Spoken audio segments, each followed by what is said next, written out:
பாபா ஓர் கருணாலயம், பாதம்தான் கமலாலயம்.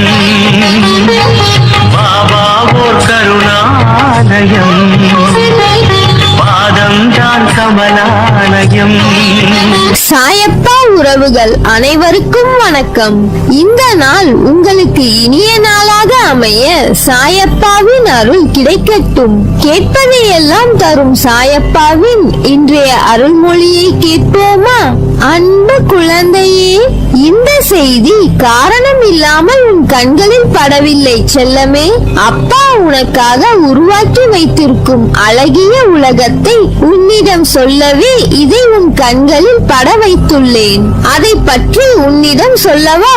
உனக்காக நான் உருவாக்கியுள்ள வாழ்க்கையில் நீ வெற்றி மேல் வெற்றி பெற்று மதிப்பிற்குரிய நபராக வாழ்கிறாய். நீ போதும் போதும் என்கின்ற அளவுக்கான பணம் உன்னிடம் சேர்ந்துள்ளது. நீ ஆசைப்படும் உறவு உன்னிடம் பாசமாகவும் நீயும் உன் குடும்பமும் சந்தோஷமாக நோய் நொடி இல்லாமல் மிகவும் மகிழ்ச்சியாக வாழ்கிறீர்கள். அப்படிப்பட்ட ஒரு சந்தோஷமான வாழ்க்கையை தான் நீ வாழப் போகிறாய். அதை விரைவில் பெற தினமும் காலை எழுந்ததும் இரவு தூங்குவதற்கு முன்னும் நான் கூறியது போல் வாழப்போகும் வாழ்க்கையை கற்பனை செய்து பார். உன் கோரிக்கையை நானும் இந்த பிரபஞ்சமும் நிறைவேற்றி தருவோம். இன்று நீ உலக வாழ்க்கையில் படும் துயரங்கள் நீ முன்பு செய்த வினைகளுக்கு ஏற்றவாறு நன்மையாகவோ தீமையாகவோ வெள்ளம் போல் உன்னை நோக்கி பாய்கிறது. நீ விரும்பிய வாழ்க்கையை அடையும் வரை எது நேர்கிறதோ அதை பொறுத்து கொண்டு எதிர்த்து சமாளித்து நிற்க கற்றுக்கொள். அதை விட்டுவிட்டு புலம்புவதால் எந்த ஒரு நன்மையும் கிடையாது. இந்த உணர்வுகளால் உன் உடல்நிலை தான் பாதிக்கும். உன்னுடைய கவலைகளை தூர எறி. உன்னுடைய துன்பங்கள் முடிவுக்கு வரும் நாள் வெகு தொலைவில் இல்லை. உன் வாழ்க்கையில் புயலாய் சூறாவளியாய் வந்த அனைத்து சீற்றங்களும் வந்த தடம் தெரியாமல் மறைய போகிறது. உன்னை பாதிக்கும் எந்த ஒரு நிகழ்வையும் தூக்கி எறிந்து செல். உன் மனதிற்கு ஒரு புத்துணர்ச்சி கிடைக்கும். உனக்கு நான் அடிக்கடி கூறுவது ஒன்றுதான், நீ உன்னுடைய வாழ்க்கையை வாழ். அடுத்தவர்களைப் போல வாழ வேண்டும் என்று கனவு காணாதே. ஏனென்றால் நீ அவர்களை விட சிறப்பாக வாழ்வாய். அதனால் இப்போது இருப்பதை வைத்து மகிழ். உலகில் எல்லோருக்கும் செல்வம், பதவி, அதிகாரம் எல்லாம் கிடைத்து விடாது. எல்லோருக்கும் எல்லாம் கிடைத்து விட்டால் இவ்வுலகமே அதிகார போட்டிகளால் சூனியமாகிவிடும். அதனால்தான் தகுதியானவர்களுக்கு மட்டும் அது கிடைக்கிறது. அந்த தகுதி உனக்கு இருக்கிறது என் செல்லமே. என் வாழ்க்கை மகிழ்ச்சியான பாதையில் தான் செல்கிறது என்று உனக்கும் சொல்லிக்கொள். அப்பொழுதுதான் இப்போது நீ படும் இந்த துயரங்களை மன வலிமையோடு எதிர்கொண்டு வெற்றி பெற முடியும்.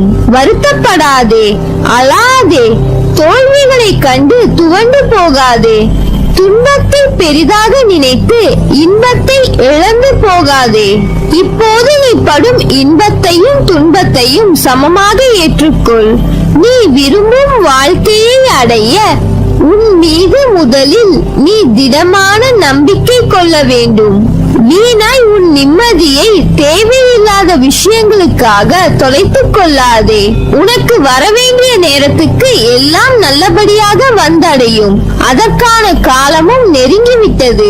ஏக்கங்கள் கொள்ளாதே, அது உன்னை வெறுமையாக்கிவிடும். நமக்கென்று சாயப்பா தரும் எல்லாம் நன்மைக்கே. சில விஷயங்கள் நடக்க தாமதமானாலும் அதற்கான காரணம் நமக்கு நல்லதாக மட்டுமே இருக்கும் என நம்பு. நல்லது என்ற விஷயம் கிடைக்க தாமதமாகலாம், ஆனால் உனக்கு கண்டிப்பாக நல்லதே நடக்கும். என் கையில் இருந்து ஆசி பெற்று சந்தோஷமாக வாழ்வாய். உனக்கு நிறைய வாய்ப்புகளும் காலங்களும் உள்ளன. அதை உனக்கு சாதகமாக மாற்றிக் கொள்வதற்காகவே இந்த சின்ன சறுக்கல்கள் என உணர்ந்து புத்துணர்ச்சியோடு எழு. உன்னுடைய வாழ்வில் நீ நிச்சயம் வெற்றி அடைவாய். எவ்வளவுதான் பணம் வந்தாலும் எளிமையாக வாழ்வதில் விருப்பம் கொள்ள வேண்டும். கௌரவத்திற்காக ஆடம்பரம், வீண் செலவுகளில் ஈடுபடக்கூடாது. வழிபாட்டுக்கு ஆடம்பரம் தேவையில்லை. பணிவும் அன்பும் நிறைந்த ஒன்றே போதுமானது. அதுவே எனக்கு பிடித்த வழிபாடும் கூட. உன் வாழ்வில் நடப்பதை மனப்பூர்வமாக ஏற்றுக்கொண்டு நம்பிக்கையோடு செயல்படு. உலக விஷயங்களில் விருப்பம் இருக்கும் வரை உனக்கு பிறவி சங்கிலி தொடர்ந்து கொண்டே இருக்கும். சுகமும் துக்கமும் வெளியுலகில் இருப்பதாக எண்ணுகிறாய். அது உன் மனதில் இருக்கிறது. அறுசுவை உணவாக இருந்தாலும் பழைய கூழாக இருந்தாலும் இரண்டுமே பசியைத்தான் போக்கும். இன்பமாக தெரியும் ஒன்றே ஒரு நாள் துன்பமாக மாறலாம். துன்பத்திற்கும் அதே தன்மை பொருந்தும். இதை நீ உணர்ந்தால் வெற்றி நிச்சயம். கடவுளை காண அனைவரும் விருப்பப்படலாம். ஆனால் தகுதி உள்ளவருக்கே வாய்ப்பு கிடைக்கிறது. கடவுளை தியானிப்பதால் எண்ணம், சொல், செயல் மூன்றும் தூய்மை பெறும். கோடீஸ்வரனாய் இருந்தாலும் சுயநலத்துடன் வாழ்வது பாவம். மனசாட்சிக்கு பயந்து நடப்பவனே மனிதன்.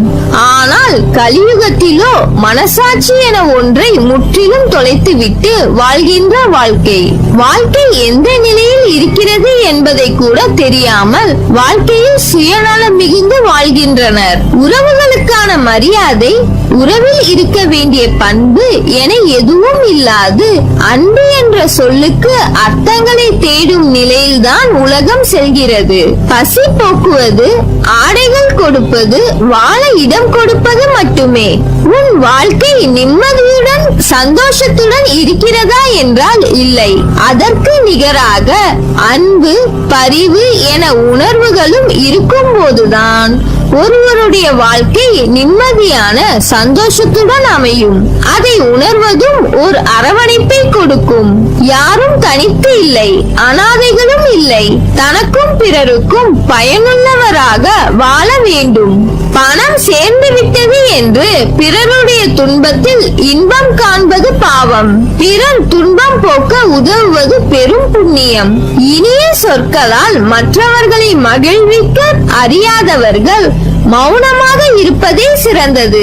சொல்லாலும் செயலாலும் பிறருக்கு நன்மையை மட்டுமே செய்ய வேண்டும். இவைகளை பின்பற்று.